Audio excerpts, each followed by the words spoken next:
Hey, this is Nat, and we're off our couch in St. Augustine, Florida, a historic city, actually known as the oldest city in America, located about 40 miles south of Jacksonville. As the oldest city in America, founded back in 1565, history is abundant in this city, so it would make sense there would be many landmarks and multiple buildings dedicated to the history of the city, as well as a variety of museums. And in this video, we'll take a museum tour here in the ancient city and explore 5 museums, just a sampling of the many museums that will broaden your horizons and expand your knowledge here in St. Augustine. And along the way, we'll talk about discounts as usual and share our personal experiences. We want to thank Florida's Historic Coast for their assistance with this video, and we will explore more museums here in St. Augustine in future videos.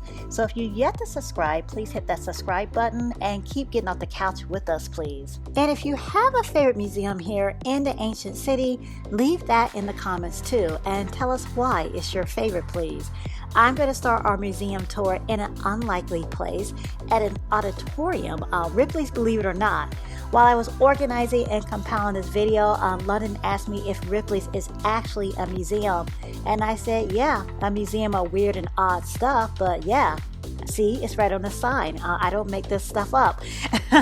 Within Ripley's Believe It or Not is 3 floors of over 800 odd artifacts, and the oddities already start outside of the museum, like an exact replica of Michelangelo's David located in Florence, Italy, along with a few other oddities located on the outside of this museum. This property, besides being home to this Museum of Oddities, is unique for several other reasons.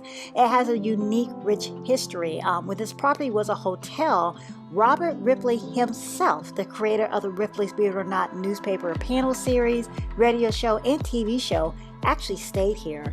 So this is the only Ripley's Believe It or Not auditorium that Robert Ripley has stepped foot in. And when you walk through the 3 floors of this auditorium, you're actually walking through the very first permanent Ripley's Believe It or Not auditorium. Something to ponder while you walk around and take in all of the oddness and sometimes creepiness of this museum. We did a full video of our first experience here, which I'll list in the description box if you'd like to check the auditorium out further. It's pretty much the same amount of oddness this time as we experienced last time. And since we love talking about saving money on this channel, when you visit the auditorium, you can purchase combo tickets for Ripley's Red Train tours or Ripley's Haunted Castle investigation for a discounted price. There's also discounts available for military, St. Johns County residents, and seniors. The website link is in the description box for details, and I've seen discounts pop up on their social media pages for teachers at certain points of the year. So be on the lookout on their social media pages as well if you're planning a trip to St. Augustine in the future. Plus, Ripley's does offer complimentary parking for museum guests, which is really nice and convenient. This is obviously a one-of-a-kind museum, and my personal favorites are the room where you get to hang with all of my fellow different people, and the Vertex Tunnel, where I focus on taking one step at a time despite all the topsy-turviness and craziness going on all around me. Kind of what I do every day in life, actually. Our next museum is a new museum on the block. Opening their doors in 2021, the St. Augustine Shipwreck Museum and Gallery takes guests up a replica of the iconic staircase of the Titanic to discover treasures from shipwrecks from the coast of Florida, the Caribbean, the Mediterranean, and even more parts of the world. Artifacts from the RMS Titanic, perhaps the most famous maritime disaster, and props from the wildly popular movie are prominently on display. Head back down the grand staircase to immerse yourself in the sinking of the Titanic with Titanic VR. I did not do this. My cousin did though, and she said it was kind of sad watching the Titanic sink. I can imagine. There's also a shorter experience driving a ROV in a shipwreck tank. That's what my kids are doing right now. After meandering through the gift shop full of puzzles, jewelry, glassware, and coins, plus a hurricane simulator. I mean, who can bypass the chance to be in the middle of a storm? We then head out the back door to do some treasure hunting. First, we sift through the sand with our trusty spoon to find cute little hidden treasures, which the kids love. And then we get to elevate our treasure hunting skills on the beach as we search for actual items that have been recovered from shipwrecks, along with some replica items. See if it's still around in there. After collecting all your treasure, you can get help from the amazing staff with identifying your new possessions. This is the kids' first time using a metal detector and they love it. In fact, my son is telling me that he's putting a metal detector on his Christmas list. And guess what? I'm going to be the one to buy it because then I'll require my cut of the items that are found.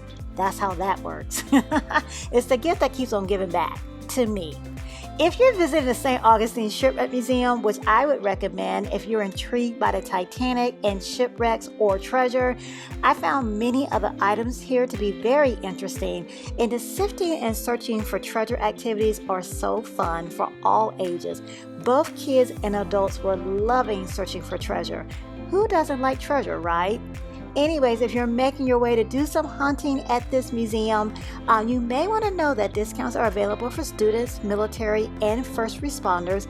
And we actually grabbed our tickets off Groupon, another option to save money if that's still available.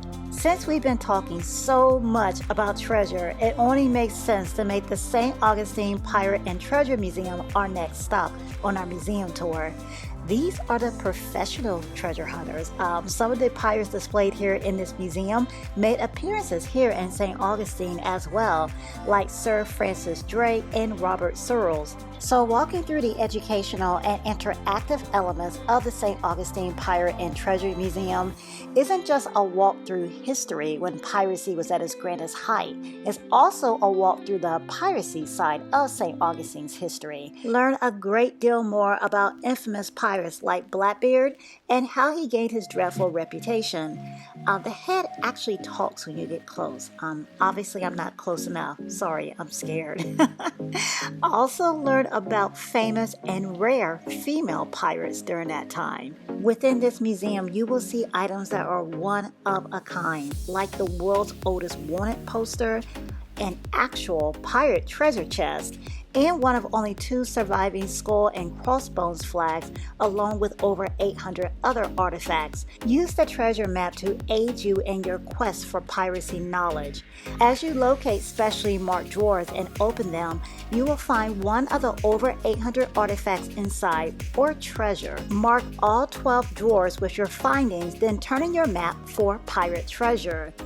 If you're making your way to St. Augustine to hunt for treasure, keep in mind that seniors, military, and residents of St. Johns County are eligible for discounts.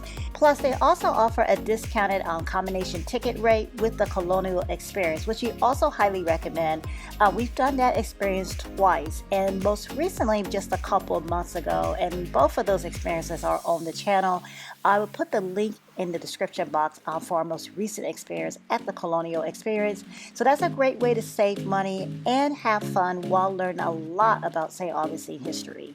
So along with Colonial Quarter Experience, if you are in St. Augustine, we do think that the Pirate and Treasure Museum should be one of those museums that you check out while you're in the city. This museum is highly interactive, visual, and engaging for nearly all of the senses. The sniff boxes are so cool. Smell and see what the pirates are carrying. I love doing the scavenger hunt and looking for the drawers and searching for treasure. I wish my kids were here to help. I did not bring them on this particular museum trip. If I did, I probably would have finished the scavenger hunt and took home some treasure. I didn't bring them this time because some of the visuals may be too much for my daughter, like Blackbeard's head, for example. I brought my son here a long time ago when he was around my daughter's age, around 6, and he did not like it. He was done after Blackbeard's head. But I do see kids here, young kids too, that seem to be enjoying themselves. So, every kid is different. So if you are traveling with kids, you'll kind of have to make that call or be prepared if they want to get up out of there. Looking at all of the treasures, sniffing the boxes, completing the treasure hunt, manning the wheel of the ship, and firing the cannon. Lots of fun for kids to have. I'm enjoying myself thoroughly. This is a nice sized museum, plus it is packed with educational and interactive and engaging things to do. And the best part, I actually met a pirate too. Leaving our pirate adventure on the seven seas to visit the Otis House in Florida, which is part of the Otis House Museum Complex. This museum technically could be a whole museum tour in itself because the property actually houses several museums, hence the name Museum Complex. There is the museum that takes you through the history of St. Augustine from its founding in 1565 through the 20th century. There's also the map gallery displaying 5 centuries of Florida coastal maps.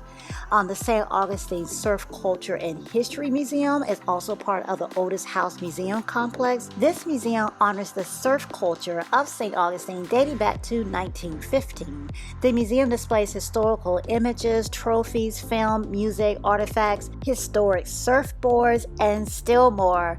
And the Otis House Museum Complex also has a rotating exhibit gallery, plus the gardens. There is so much history to see and explore here, and the historical highlight of the complex is the Otis House. The Otis House, also referred to as the Gonzalez Alvarez House, dates back to the early 1700s. Tours occur every half hour where you can step into the historic home and discover how the Spanish first occupied and used the home, and then the British some years later. While riding the Old Town Trolley, we learned that there's a cannonball on the side of the museum. It's not a real cannonball. I mean, it's not from the past. It was just placed there as something fun or interesting, I guess, to find. So we really enjoyed locating the cannonball. While visiting the museum complex, we also really enjoyed our wonderful tour guide. She really did a great job of bringing that time period to life, and we really enjoyed the beauty of the gardens. As far as discounts are concerned, for families visiting the museum, there is a discounted family rate, as well as discounts for seniors, military students, and St. Johns County residents. Plus, the Otis House Museum Complex offers complimentary parking for museum guests. It is time for our last museum on this museum tour. Thanks so much for continuing to tour St. Augustine with us and all of these fabulous museums. And this is a museum we've been wanting to visit forever. Forever as in the past 9 years since we moved to North Florida. And we are finally visiting the Villa Zareta Museum. This was the winter home of businessman Franklin Weber Smith, designed in the Moorish Revival style and replicating details of the Alhambra Palace in Granada, Spain. It is actually a 1/10 scale of a portion of the Alhambra Palace. Impressive, right? Not only is the exterior impressive, the collection that is within the museum may possibly be even more impressive. 98% of the art and antiques within this beautiful home are from the collection of Franklin W. Smith and the second owner, Abraham Masalem. During the 1920s, this gorgeous home, or mansion, that's what I would call it, actually served as a gambling casino and speakeasy, and pieces from that time period are also on display. The over 2,400-year-old sacred cat rug made from the hairs of ancient cats that once roamed the Nile River, which guests are not allowed to film or take pictures of. So if that sounds interesting to you, you actually have to come and take a look at it for yourself. That cat rug, though, may be the most famous item that's on display in this museum. But you'll find more than the sacred cat rug to be enthralled by, and the audio tour available in English, Spanish, and French will serve as your guide as you discover all of the unique and special items within each room. London and I found the beauty of the palace from both the outside and the inside to be just stunning. There are so many details that your eyes can just visually grasp onto. This place as a museum makes sense to me. It's hard to imagine this was actually a home at one time period, at least for me. The Villa Zareta Museum offers discounts to senior, military, students, and residents of St. Johns County, like many of the museums we toured already in this video, and complimentary parking is also offered to guests of the museum. So that's 5 museums to visit here in St. Augustine, Florida, the oldest city in America. Tell us if one of these 5 museums is your favorite museum. If not, leave us a comment, as I stated before, with your favorite, please. Are you planning to visit any or all of these museums on your upcoming trip to St. Augustine? Let us know that as well. We hope you found this video helpful with your plans and desires to visit St. Augustine. If so, please hit the thumbs up button. Any comments, feedback, suggestions are greatly appreciated because we still have more museums to visit in this beautiful city, so we'd love to hear from you and we welcome your thoughts and ideas. And we would love for you all to join us next video in Sanford, Florida. We'll be in Central Florida, right outside of Orlando, in a city situated on Lake Monroe, known for its brick-lined streets and vibrant downtown, packed with shops, restaurants, art galleries, and more to do and enjoy. We're checking out 7 fun and interesting things to do here in Sanford, so join us please off the couch again next video. We're back out adventuring Saturday as always. Subscribe if you've yet to do so, and let's have some fun together walking the city, exploring and indulging a lot. Thanks so much for joining us here in St. Augustine, Florida for our first museum tour in the ancient city. Thanks for liking, commenting, sharing, leaving feedback. These adventures are only possible because you all join us off the couch week after week. So thank you so much again. Until next week, click on the video to see another one of our experiences. Thanks for watching.